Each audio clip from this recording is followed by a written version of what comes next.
Hello, everybody. Got a few more people coming in, but we can get started. So yeah, thank you everybody for coming. There we go. Thank you everybody for coming for this event today, Fashion and Entertainment, a conversation with Amy Bond. I'm Bethany Irons. I am the new director of the Stevens Satellite Center location for the Lillian Lodge Copenhaver Center. I wanted to first thank Dr. Copenhaver and the Copenhaver Center at FIU, as well as Rowan University for partnering with us and including Stevens College in these wonderful conversations and workshops. And this talk is being recorded and transcribed. The recording will be available online shortly after this, including on our website, copenhaver.stevens.edu.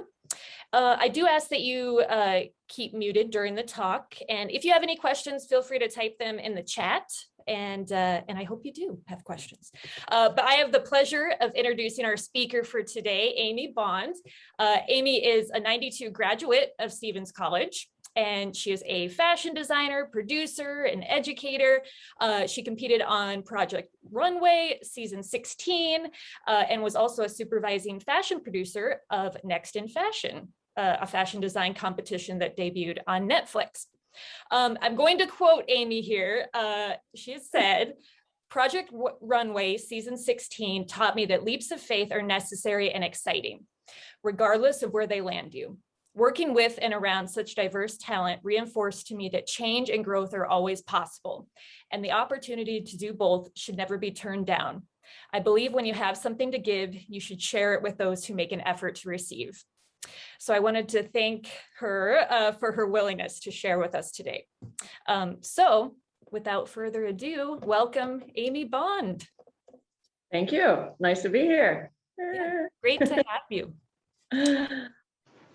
So I'm wondering if you might talk first a little bit about your career and your trajectory, and then any advice that you would give to aspiring designers out there and students, what things that you've learned along the way. I graduated in '92 with a Bachelor of Fine Arts in Fashion Design, and my senior specialty was in bridal. So that was kind of where my mind was at the time. I was able actually to get a job. This was, you got to remember, this is pre-internet. So imagine, if you can, what it was like getting a job in those days. But lots of phone calls, lots of, literally paper ads in the back of WWD. But there I found a bridal designer, was looking for help. Phone calls I was living in Santa Fe, New Mexico. This designer was in Virginia with her showroom in New York. So there was a lot of, there was no Zoom calls or anything like that. Just a lot of phone calls and resumes in the mail. And she hired me over the phone basically. And then, so I picked up, and that's another one, that's probably the first major leap of faith. Packed up all my stuff and moved to Charlottesville, Virginia to start working. She was the designer for Arnold Scaasi, who you may or may not heard of if you're into fashion history. He was a huge 80s designer. So it was really an amazing opportunity, but a really hard job. Trial by fire, as they say. But that was the beginning of my path. I was there for several years, moved to another bridal designer, Thomasina, for about 6 years. And then after cutting my teeth, watching these small businesses, and well, Scaasi wasn't a small business, but this was a smaller division within it. Thomasina was one of those designers who built everything from the ground up her absolute self. After watching all that, experiencing all that, I decided it was time to strike out on my own. So New Year's, well, it was Christmas 1999, I packed up U-Haul truck, the cat, the dog, all my stuff, and drove from Pittsburgh to Los Angeles, California. Arrived New Year's Eve, 1999.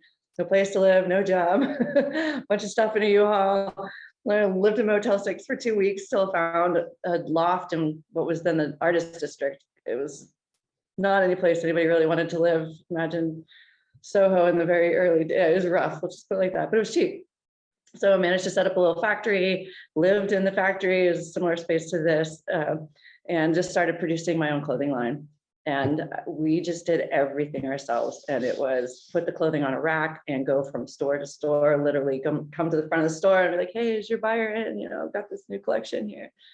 But in doing that door-to-door thing was super hard, but again, pre-internet or the beginning of the internet at the very least by that point. But what it meant to the buyers was that somebody was willing to take their time to show up at their doorstep versus them going to a market, versus them having to receive literally a printed catalog to go through. You know, here was the clothes in front of them. So it was really a great, it was my key to success in that case, because that's how I got all the orders, was actually showing up and talking and letting them see the clothes and then coming back to the factory and making them essentially. So it was always a very grit-based kind of person. Like that's what my whole early career was based on, was this kind of like roll up your sleeves sort of attitude with that. But doing the collections and selling wholesale led me to actually decide to go into my own business retail wise. So we opened a store where we just sold our own clothing. And this was in 2000 and 2000, right at 2000 is when we opened it. And we managed to get this amazing space in Pasadena, California. We were a little ahead of our time. This is the concept I thought was amazing, where we had, you walked into the showroom and then there was an upper floor that you could see. And so we put all the sewing equipment there and all the sewers, and like you could see everything being made. So you walked into the showroom, you could pick out the clothing you liked. We didn't have the size, we would make it for you upstairs and you come back, you know, a couple of days and get it. But in those days, that's when the Gap was exploding. That's when there was like Alan Schwartz, and like, long story short, people didn't get it really. It was a little too much like, what do you mean you're gonna make it? You know, clothes aren't made, they come from China. You know, it's just this kind of disconnect between the actual craft of clothing and shopping for clothing. So, you know, I think that concept now would be, and is very successful. There's businesses that do very similar, you know, kind of made to order in front of you sort of things. But at that time, it was a struggle to get people to understand that. But what I did learn through that experience is I was really interested in teaching.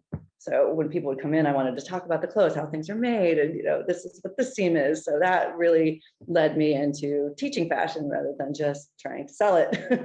And that was kind of my entree into that side of things. And so in between there, skip around a little bit. I've had various businesses of my own.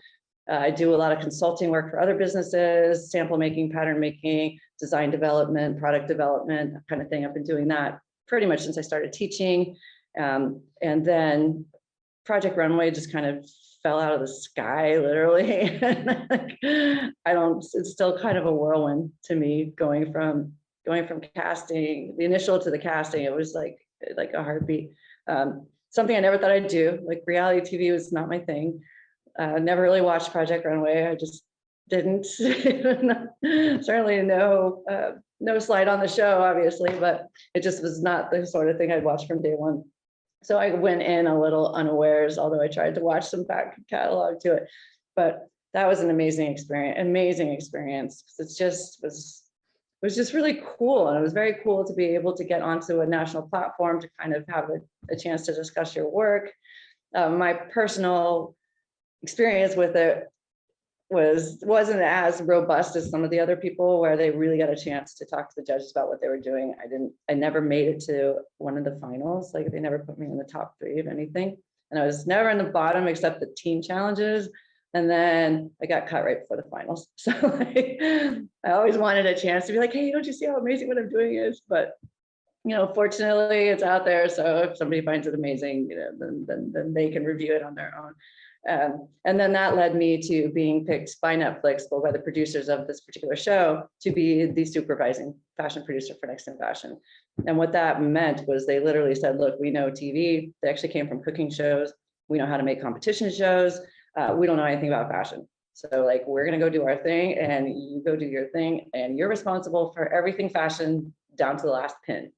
So the autonomy in that job was incredible and a little scary, because I had no checks and balances as long as things looked good. So I was making it up as I went along, with, fortunately, the reality TV background, knowing what the designer side of things was, what the contestant side of things was. So understanding what it was that they needed.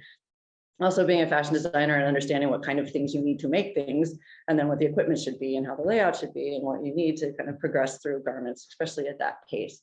So it was just like, I really always felt like that my life was leading up to that moment in so many ways, because that was my skill set. Like all these weird things I had done, like these little elements of things just converged into that. So that was super cool. And I enjoyed that a lot. What I would say in terms of lessons, and this was sort of intuitive to me, but it turned out to be true, especially when I learned how they found me for Next in Fashion, is that it's just be nice to everybody. Everybody, like you do not know who you're talking to sometimes. You could sit down, especially in a place like LA, and end up talking, to somebody who looks like they're down on their luck, and it could be like a multi-million-dollar movie producer. It's like that. And what I meant about Next in Fashion is the way that I was picked for that, or they found me for that, is they had actually called, and I'd stopped full-time teaching several years before at Otis, although Otis College of Art and Design is where I teach now. Still, I've taught there since 2003. It's a good long relationship. But I'd stopped teaching full-time when I started Project Runway. But I still taught for extension, and I still, of course, had some good relationships with other professors. But they called the school. Just one of the producers called the school blind. They're like, "Oh, it's a fashion college. We'll call them." So they called up the fashion college. They're like, "Hello, fashion department. We need a fashion expert. Who would you recommend?" And I hadn't taught there for 3 years, but the beautiful person on the other end of the phone, who's going to be a goddess to me forever, said, "Oh, you need to talk to Amy Bond." And that's how that happened. And why did that happen? It's just because I'd formed really nice relationships along the way. Wasn't, the teacher of the year at Otis, because I was hardly even there. Frankly, the department chair and I had, didn't see eye to eye on a lot of things, but it's just because I had made these kind of good relationships with all the people that I worked with and all the people that worked in and around the department, that I was seen in a very positive light. And I would say the same thing about Project Runway. Like everything we did was filmed. Like if you want to know anything about my character, you can go watch it still. Like you can Google me until Google blows up, which probably will happen someday. Meaning that like if I didn't have my own integrity, like if I couldn't act like myself all the time, it would have come out. And then they would have, busted me being obnoxious to somebody or saying something rude or, falling apart. But, that never happened. And I look back on that with pride, being like, okay, really, I did live what I preach, which is, that kindness and that honesty and that integrity and that attitude of just forthrightness and bootstrapping and sleeve rolling and, just kind of getting it done sort of attitude. And not to, everybody tells you not to give up. Of course, don't give up, but set your sights on something that makes sense to you. Like when I started out, bridal made sense to me. So I felt confident in that space to go start talking to companies about it. If right out of college, I'd been like, well, swimwear seems kind of interesting. And I just kind of went to something that seemed kind of interesting, then I wouldn't have really been able to stand up in front of the people that were interviewing me and say, hey, I really want a job in swimwear. Because then it would have been a little less honest, although swimwear is interesting. I didn't have that as like my central passion at that moment. So having something that you really care about is a good way to approach a job, because then your honesty and your enthusiasm comes with you at that time too. And interviewing now is very different. I get that. Like you're all behind these firewalls of these tagline words or whatever they call them, where the resume machines pick out the keywords from your resume, and you're already sorted and selected based on certain things. But once you can actually approach that and approach the field in the direction that you want to go in with some passion, then you're way more likely to get something more out of it, I guess. Did I cover all the things you said? Yes, no, thank you. And I had watched a video with you where you had said that Project Runway was a chance to run straight off a cliff into design again.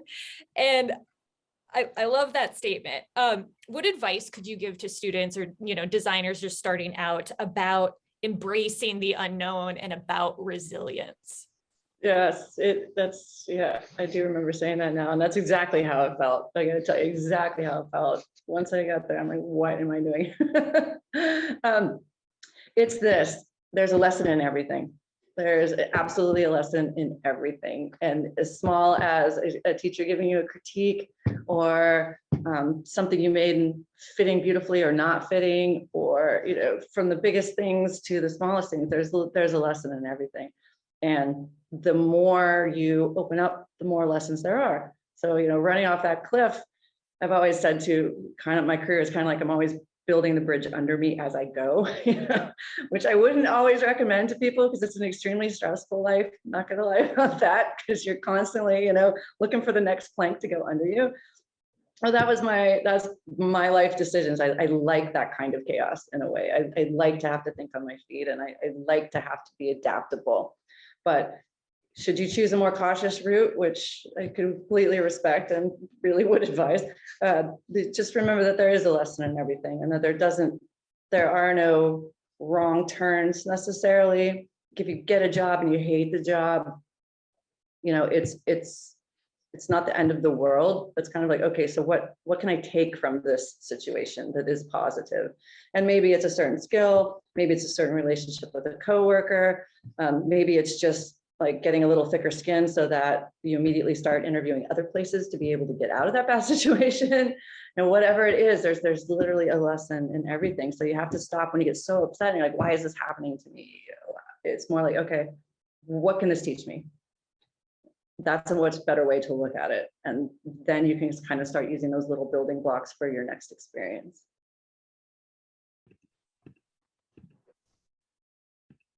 Thank you. Yeah, and you had mentioned kind of building a thicker skin. You know, being on Project Runway was obviously a very public endeavor.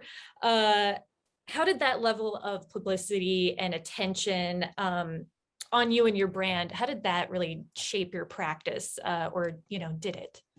Yeah, that's a good question.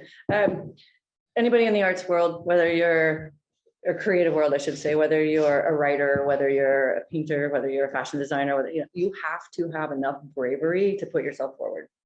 And in doing that, you understand people are going to say some shit, you know, like not everybody's going to love you. People have things to say, and you have to understand that is going to happen. I mean, I remember when Project Runway first started airing, you know, all the Reddit stuff, I would get comments from friends being like, oh my God, did you believe what they said about you on Reddit? I'm like, I'm not going to read that, because if I do, I'm going to assume that that's, you know, true, or that has to affect me in some way. Like I have to process that. Like I don't have to process that. Like why should it matter? I just have to understand that I care about my craft enough to put it forward, and just accept that not everybody's going to like what I do. And maybe not every work is my best work, but again, I always say, like, what can I learn from this? So that's kind of what I mean by the thick skin, isn't that it does get easier, you know, the more that you're able to build your own confidence just by continuing to do what you do. And the world can point to so many artists across the ages. You know, Picasso's always a famous one. Van Gogh, or was I thinking of Van Gogh? Anyway, there's a lot of painters who die before they're recognized, was the short and long of what I was trying to say. So it's all about you being passionate with your craft, whatever it is, and finding a way to survive through the world, literally like feeding yourself, and believing in that enough that is fulfilling for you. And it's not always easy, definitely not always easy, but it's not what people have to say about you. It's more what your lessons are, and also finding people that you trust, finding situations that you trust. And especially when you're in school, those critiques are amazing, you know, and you shouldn't walk away from the critique with faculty being like, that teacher hates me. Like, she always says my work is, you know, it's more like, okay, you know, I'm getting an evaluation from a professional. So what can I learn from this? I may not have to like what she has to say, but it's like, where are the lessons in that for me? So it's just kind of having complete bravery to take those chances. And you'll have to decide in your own life where your cliff is, you know, how far you want to run. And, you know, sometimes there's been opportunities where I've run to the end of the cliff and I'm like, okay, you know what, I don't see the bridge. I don't even have a plank to put underneath me right now. So I can't go that way. So I'll back up a little bit and see if I can go this way. But that's the only thing that propels you forward, you know, otherwise you will be in that same spot if you don't take some kind of risks. And it's fun. I mean, life is fun, and it's fun to meet people in the creative fields. It's fun to discover different things to do. It's fun to find different pathways for your art. It's fun to find different artists to work with that are doing things in a different way.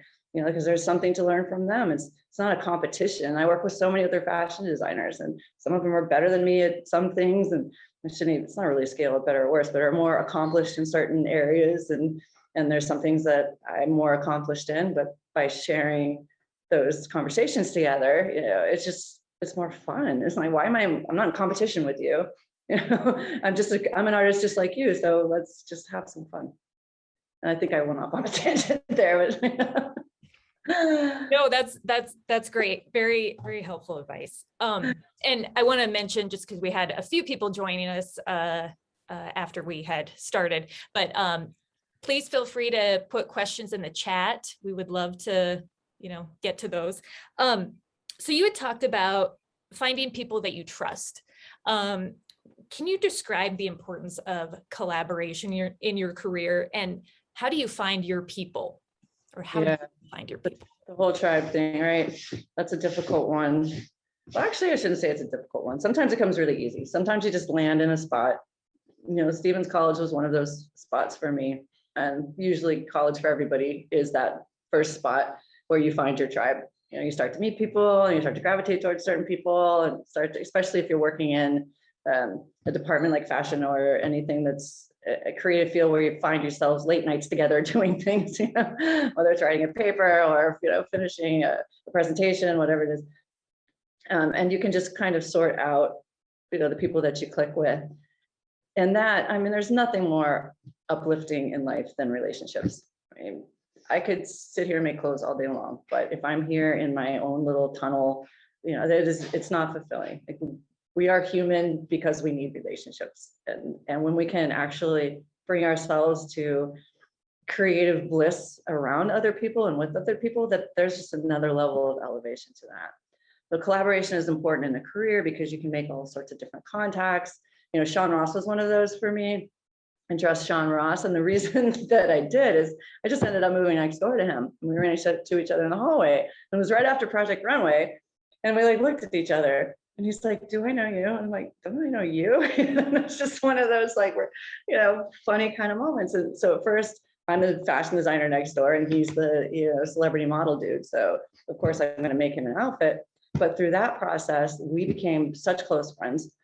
And, you know, we're at each other's houses all the time and built this true collaboration. So he'd be like, hey, I got this idea for this thing. And we're like, yeah, let's make it. You know, or I'd be like, oh, you're going to such and such. I wanted to do this. They'd be like, yeah, let's do it. And that kind of energy is just, I could stay up for days on that kind of energy, because it's just the excitement of somebody else tapping into your stream and you tapping into theirs to come up with something even more amazing than slaving away in the corner, you know, shipping your stuff off to whatever celebrity, eventually seeing it on the screen, which is cool too. You know, I've had designers, friends who've dressed, you know, Beyonce and all the pop stars like that. And then you see it, even if you're at the event, you can see it on stage, and that's a very exciting moment too. It just lacks that level of interaction that I think is so important.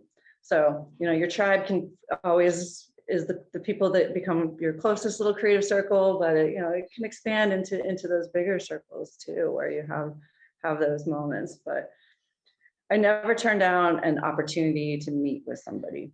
Like, if anybody contacts me and just says, hey, I'd like to talk to you about ABC, I'm always like, all right, let's talk.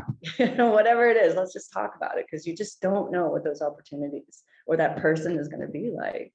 And I just think that's the coolest thing about life, is discovering people and discovering what people bring to the table and how they see things. It's interesting to learn how people view the world and view themselves, and especially view things like art and what they see in creativity. And Zoom and social media has kind of become our one of the ways that we have we get exposure to others and to potentially collaborate with others too. And I see that you're on Instagram. You have a YouTube channel as well, yes? Or you're on YouTube. Your videos are on there. I just can't edit. Yeah. Oh no. Push that. But yeah, but you do have quite a following, and how would you say that social media and kind of these new ways of collaborating or communicating with people, how do you think that's shaped your practice, if at all? I find social media is really a double-edged sword. Just start there. And everybody knows that. But there's as much bad and dishonest and predatory stuff happening on, especially Instagram, as there is good. So you have to be careful. You know, when I say I never turn down the opportunity when somebody contacts me to have a conversation, Instagram might be the exception, because I'll get so many DMs that like, hey, you know, we saw your profile and we think you'd be the best, you know, brand ambassador for us or whatever. And it's just some company in China that's not really even, you know, real. So you have to be super careful with who you're associating with on social media. How has it shaped my practice? I mean, when Instagram especially first came on the scene, amazing, because it's all visual. I mean, I found so many great artists to follow. I saw so many designers, young and fresh, and doing some fantastic things. And I just absolutely loved Instagram. And then they started changing all the algorithms, and they started bringing in all the ads. So it's changed from really a creative come together kind of place to really a mass market ad stream kind of thing. Do I still find value in it? I do, because it's a good way to keep in touch with the designers and artists and people that I already know. I find it much harder to find new content through those platforms than I used to. They don't, you know, things don't show up for me like they used to, suggested, that are actually cool things. It's usually just somebody who's paid for an ad, and you know, that's what you get sucked into. So it's less of a collaboration and artistic tool than I think it used to be. I don't know what we're moving into. Usually the way things go, like Facebook kind of started that way too. And then it became this disgusting giant. And then, so Instagram was born from that. And now maybe you could look at TikTok born from that. So I'm not sure what's going to be born from that next, but we definitely need for true creative people to trying to just meet other creative people or show their creativity or network, I guess would be the best word. You know, we need a new platform, I think, for that. And I know Clubhouse tried, but that's all local, so like that doesn't really go anywhere. But I think it's still important, because what it is an online portfolio, if nothing else, more so than a website, because a lot of people don't even really bother to go to websites so much anymore. Although you need that, because it's a good compiler of all of your information, since Instagram has to be so edited and so short with what you say and what you put on it. But it's where your work can live. It's where you can actually design how you want to present yourself, at least on your, you know, on your feed and in your way. And I think that's still important, because especially in a limited amount of time, because I do work with so many brands on a freelance basis with product development. You know, it's a way for them to just go instantly and be like, oh yeah, okay, I see this and this and this, or me to go to them and they're like, oh, I see what you've done here and here and here. So I think it's still important as an online portfolio almost, but less as a networking tool, because it's just so hard to weed through the BS. Yeah, oh, hold on just a sec. Oh, there we go. It's a double-edged sword for sure. Okay, well, I did want to ask, since, you know, there's a lot of women here today listening, how has, I'll keep it pretty generic here, but how has, you know, being a woman in this field, how has that, I guess, shaped your career path, if it has? Yeah, it definitely has. Fashion, fortunately or unfortunately, depending on your perspective, is one of those industries that's always been very female heavy, at least behind the scenes. If we look at the top designers, if we're talking about couture, you know, it's still run mostly by gay men, frankly. Gay white men kind of rule the world at that level. But in the actual, you know, grinding of fashion, it's always been women. The downside to that, and what I learned in my early career, is that a lot of women who scrap themselves to a certain point can be really mean to the people that are coming in under them. I mean, that first job I talked about, my first bridal job, like that woman was so mean, like would yell at everybody and like say things like, you are the slime that crawled in under my door. Why are you here? You know, and when all you're doing is trying to work for them and make nice things and then, you know, earn a living basically. So that whole, you know, women on women violence thing has been a core part of the fashion industry for so long, and fashion journalism too. We all know Devil Wears Prada. That's not an exaggeration. Like it really is like that. going more towards the was, but really now that things are so much more open and like, I don't know if you guys follow Instagrams like Diet Prada, and then the Estee Laundry one that talk about inside the beauty industry and inside the fashion industry. Those are both very interesting Instagrams to follow, because then employees are stepping forward and saying, hey, this was my experience with this brand. You know, I worked for so-and-so for this many years, and this is what happened to me. So it's so much more public that everybody's behavior is now on call. Unfortunately, that's what it takes sometimes to change, instead of somebody just going, oh my God, I'm being really mean to this person. Like, why do I have to be mean to this person? And usually the answer to that is, oh, because so-and-so was mean to me. So, you know, it's that bully trickle down theory.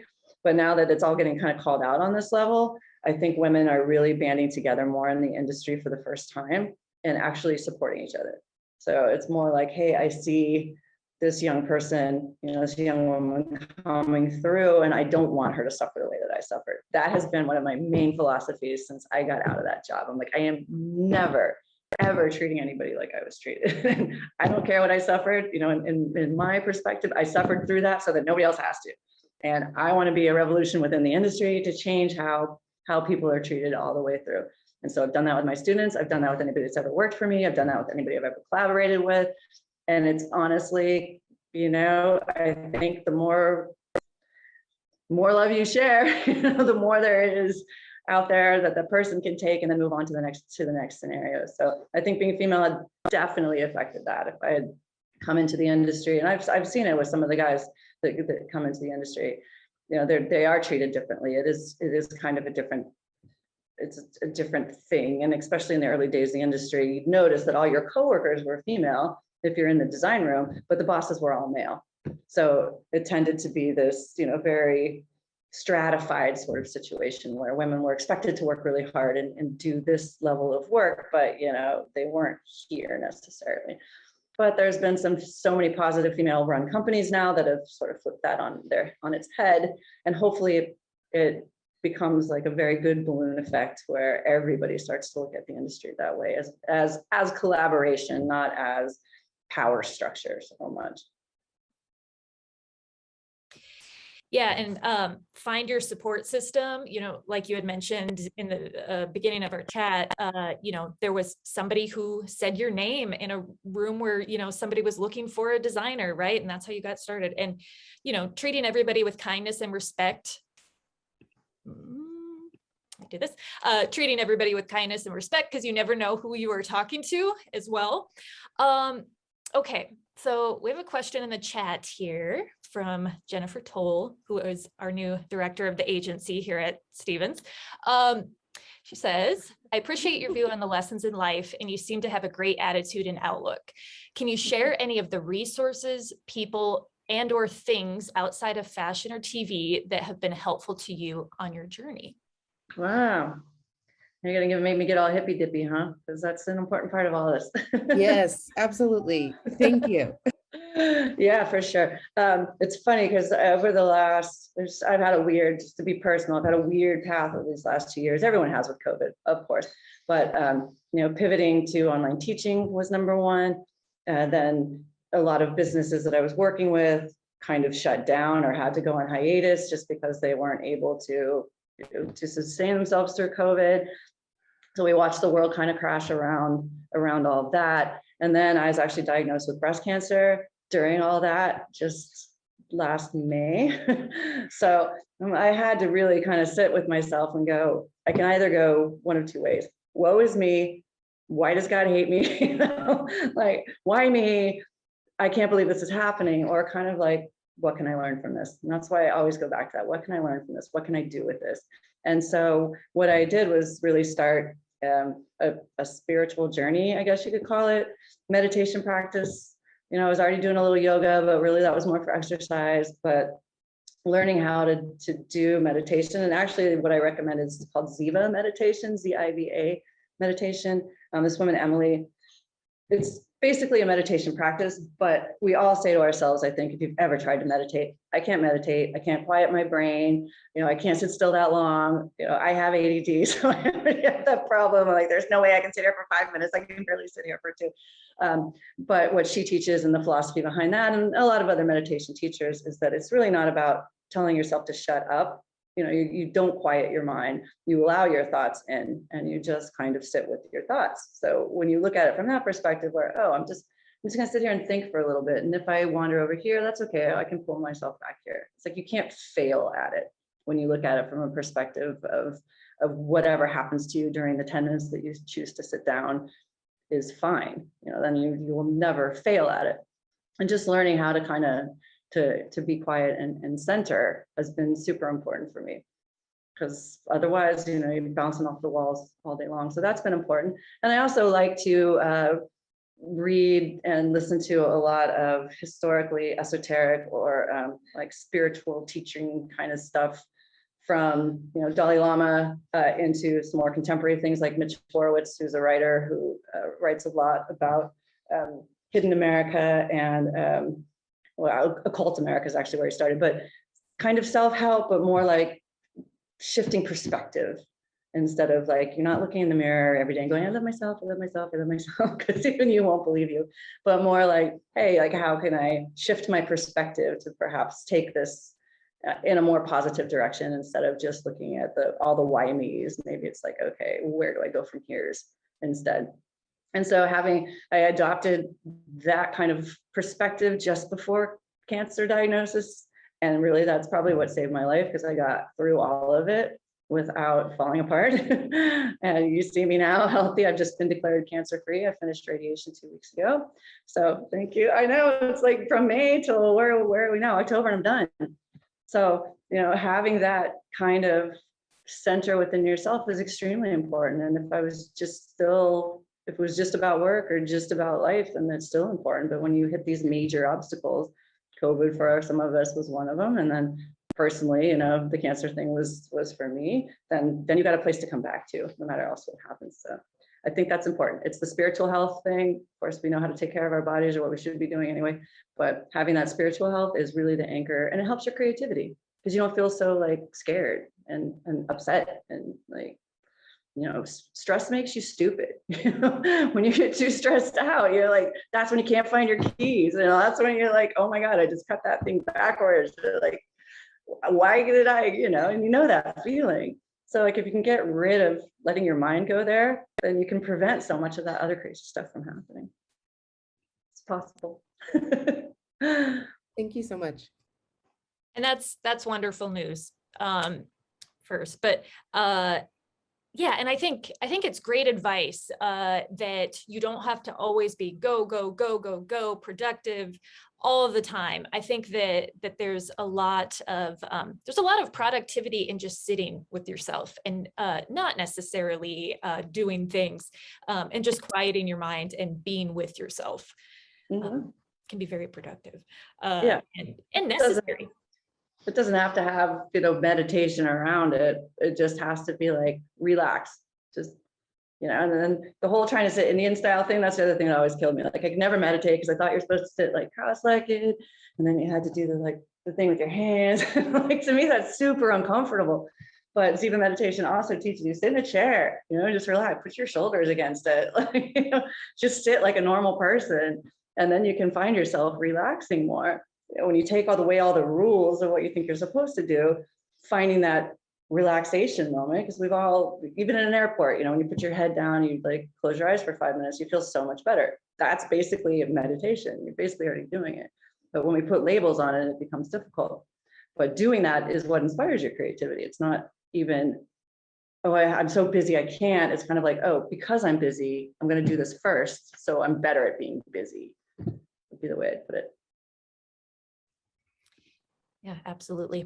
And unless anyone has any other questions, I thought I could just kind of cap it off. A lot of, our students are on today, and I know one of the common questions I seem to get a lot as a teacher is, okay, I'm graduating soon. Where do I start? You know, and we try to prepare students as much as we can for that. But what do you say to your students that come to you and they're like, what's the first step? What do I do, you know, right when I graduate? Yeah, that's always the big one, right? And more, because we have so many wonderful educational institutions that are training students so well. Back when I graduated from fashion college, obviously there are still a lot of fashion colleges, but it wasn't as competitive as it is now. You know, there are so many students out there ready to launch their lives, competing for kind of the same opportunities. So I understand it. It is super challenging. What I would say is get yourself clear on what it is you really want to do. So if you want to start your own company, for instance, if you want, and a lot of, you know, Stevens was always very good about encouraging its students to be very independent. So, you know, a lot of us came out of there, instead of being like, oh, I can't wait to get a job, it was more like, I want to do my own thing. But that's there, you know, unless, you know, you're fortunate to be the daughter of some Saudi Arabian millionaire, you know, you got a ways to go to get there. So start by getting clear on what it is you want to do. If that is your goal, then understand there's steps to get there. If your goal is just to get a really great job, or I want to live in New York City, so I need a really great job, you know, get clear on that goal. Find your one true focus, find your one true goal. And then it's going to be about the steps to get there. So if that goal is to move to New York and get a good job, then first thing you do is what? Search all the companies that are in New York, you know, figure out who, what, when, where, why, find out what the base salary is. Now you can research anything you want to in 5 seconds, find out what the base salary is. Can I survive on that? Okay, if I'm going to make this much money, you know, how many dozens of roommates do I have to be able to live in New York City on a starting salary? You know, figure out like the nuts and bolts of what this is going to take. And then once you understand that, then pick the companies you want to apply to. Do I want to go into sportswear? Am I interested in technical design? Am I, you know, whatever. And I, you know, of course I'm focusing on fashion, but it could be anything within that. You know, if you wanted to go into tech in New York, same kind of thing. It's like, so what would be the steps to get there? Okay, so I need that entry level job. All right, so let's go to Style Careers. Let's go to Indeed. Let's go to everywhere and see who's posting jobs right now. And then figure out what it's going to take for me to apply. Spend time on that resume, spend time on that portfolio. Don't be stubborn about it. Take all the advice from professionals that you can get. I've seen a lot of adults, especially, they're like, my resume is fine. It's good. It's good the way it is. Like, well, you know, things have changed. You should look at what resumes need just to look like these days, especially because, like, I started off complaining about those, you know, all the sifting tools that HR people use to look for those keywords and all the rest of it. Learn the game, play the game, you know, figure out what the game is and get good at it. And just understand everything is going to be incremental, and that each stage is going to teach you something about that next stage. So it's the patience in that. You know, everybody wants to get out of school and then launch into like the most amazing career. Well, it could happen, but there's still steps to get there. But understand true goal and then the steps that it's going to take, and to be patient about that. Set yourself that 5-year goal, you know, just know it will take a little while, and be ready to accept that. Yes, that's excellent advice. I saw that Jacqueline Wolverton has a question. Hello, Amy. So I have to say, I graduated from Stevens in 2002, and your name has always been out there. So when I saw this posted on Instagram, I couldn't wait to jump on and see who Amy Bond was. So, well, nice to meet you. yeah, so, you know, I feel like I got my break really from Kirsty Buchanan there. And she helped me get my foot in the door at Nordstrom just through who we knew. And would you say that that still carries a lot of weight? Because I feel like, you know, Indeed, you know, getting through that firewall, as you said earlier, do you think that those relationships and having that way in the door potentially is still to advantage for these girls? Yeah, good question. And that's, yeah, number one, still number one, who you know. Yeah, I'm speaking on the steps from an abstract perspective, if you don't know anybody, but always ask friends, mentors, friends' parents, mentors' parents. Hey, do you know anybody at Ralph Lauren? Hey, have you ever worked with somebody here? Or, hey, you know, I'm interested in retail. Have you ever, absolutely access your teachers, your friends, your, you know, friends' parents can be amazing. And still, like to this day, like when somebody needs some, you know, especially with my clients, like they'll always, instead of putting an ad out for like a sample maker, they'll call me and be like, hey, who do you know that's a good sample maker? Hey, who do you know that does this? And that is still how the industry works. That's still how life works. Because everybody wants some degree of comfort and trust in whoever they're hiring and whoever's coming to the table. So like, you know, when you get an introduction from someone like Kirsty, then that person on the other end knows, oh, okay, I can trust this person. I trust Kirsty. So this person that she's bringing to the table, you know, I'm definitely going to give more consideration to than I might be somebody that's cold calling me through an ad. So absolutely hit up anybody and everybody that could help you in any way in your field. And that can be strangers too. Like I get emails all the time from people that will just be like, hey, you know, I really, you know, you don't know me, but I followed you on Instagram or I watched Project Runway or whatever. And it's like, you know, could you help me? Do you know anybody in Los Angeles that's hiring for this? Or, you know, I want to be a screen printer. Do you know anybody that I could internship for? Things like that. You know, people ask me all the time and I'm always willing to help.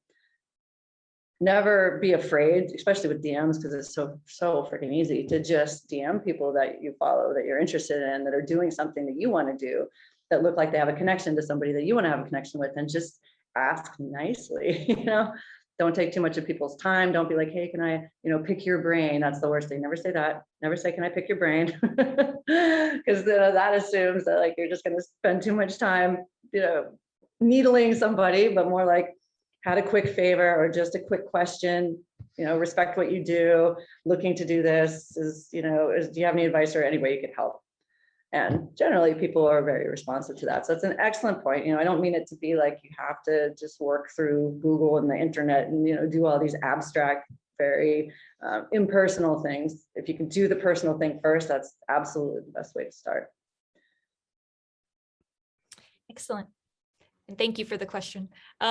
All right, we do have President Dr. Diane Lynch on the chat here.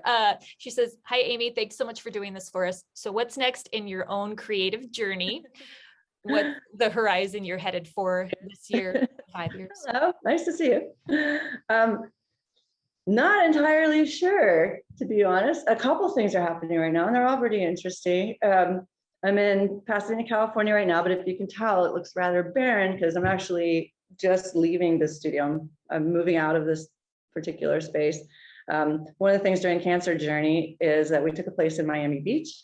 So heading to Miami Beach from here, I know, like it's so funny leaving California to go to Florida. Like I'm like some weird reverse snowboard, right? It's so cold in California in the winter. I have to leave. But I'm just going for a change of scenery. And so I packed up on my studio. I'm actually putting it in storage here.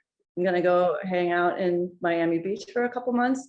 I actually have started working with a company called FitMatch. What I'm interested in right now is 3D technology, is in 3D body scans to create patterns and in 3D pattern making and in the whole metaverse that is going to contain. So that's really where my mind is, my interest is, and what I'm moving into.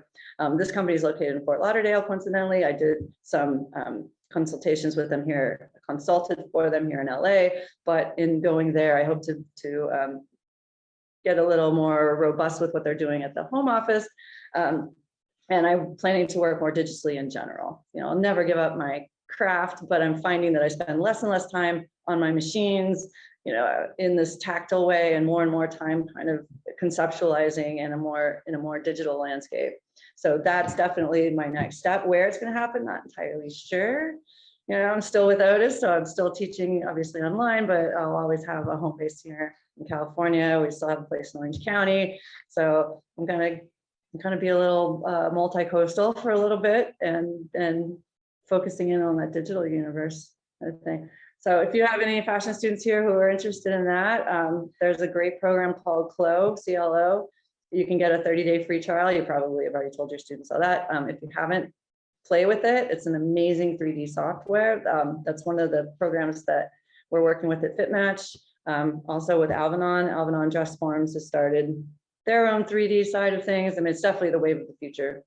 And I support it in the sense, like I still believe in working with your hands, but I support it in the sense that we have so much waste when you go through a development process in fashion, right, Stephanie? I see you nodding, like, totally, right? You draw a paper pattern, you got all these scraps, and you cut your first muslin, you got all the scraps, so you have to redo it. You're like, by the end of the day, like one shirt, you've got like a box full of trash, and it's just gotten over. It's too much.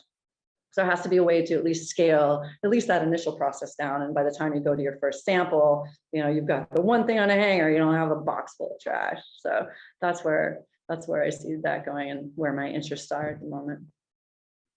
Thank you. That's awesome. Well, when you're in Florida, you need to make, or Miami, you need to make sure to stop into the Copenhagen Center at FIU and meet Lillian. You're going to be in the neighborhood. Say hi, Lillian. Yes. Amazing women should spend time together. That is so fantastic. When Bethany contacted me and I was reading through what she said, I'm like, Florida, you got to be kidding me. I'm like, I just made these. And here's like from Stevens to Connection. Are, right? Yeah, there's your tribe. You got it. I told her initially that I was interested in meeting you, Lillian, and then talking to you further, and maybe meeting up in Florida and seeing what it is that you're doing on your end. Great. Thanks. Thanks for doing this for us, Amy. We would love to have you. So when you're coming here, let us know. Fantastic. It'll be next week. Oh, okay. Well, you know, be in contact and we'll be in contact with you. Perfect. That'd be amazing.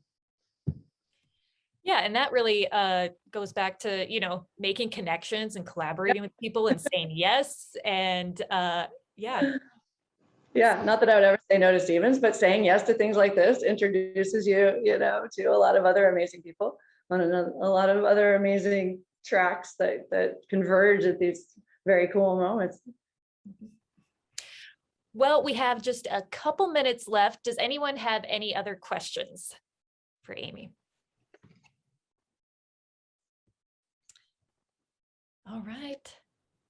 Okay, well, Amy, thank you so much for being with us today. This was amazing, and we really appreciate it. We're gonna keep calling you back here, but no, it was such a pleasure, and thank you all for being with us today. Also, it's nice to see and hear your questions and to know that these conversations are valuable to other people too. Yes, absolutely.